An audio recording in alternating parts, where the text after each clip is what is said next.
தம்பியின் நாட்குறிப்பிலிருந்து ஒரு ஞாயிற்றுக்கிழமை. செல்லமாய் வளர்க்கும் நாயுடன் விளையாட கிளம்புகிறான் தம்பி.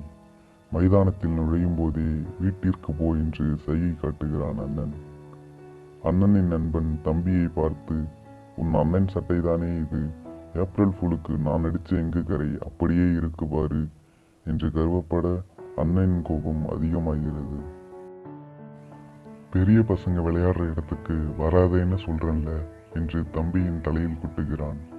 அழுவது போல் நடிக்கும் தம்பி மைதானத்தின் ஓரத்தில் மல்லாந்து படுத்து வானத்தில் இருக்கும் மேகங்களுடன் விளையாட ஆரம்பிக்கிறான். முதலில் மேகங்களை இரு அணியாக பிரித்து ஒன்றை ஒன்று மோத விடுகிறான். வெள்ளை மேகங்கள் வேகமாக செல்கின்றன, சாம்பல் மேகங்கள் அசையாமல் நிற்கின்றன. மேகங்கள் கலைந்த ஒரு கணத்தில் பசிக்கத் தொடங்கி வீட்டை நோக்கி ஓடுகிறான். தோட்டத்தில் மசாலா அரைக்கும் அம்மாவுக்கு தெரியாமல் தேங்காய் துண்டுகளை திருடிக்கொண்டு வரலாற்று டீச்சர் சொன்ன வீட்டுப்பாட ஞாபகம் வர பாடப்புத்தகம் எடுக்கிறான் தம்பி.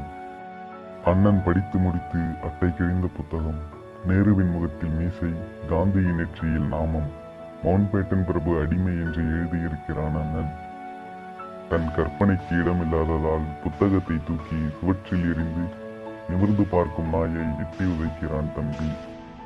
தம்பியாய் இருப்பதன் கஷ்டம் தம்பிக்கு தான் தெரியும் என்று சொல்லியபடி வாலாட்டுகிறது நாய்.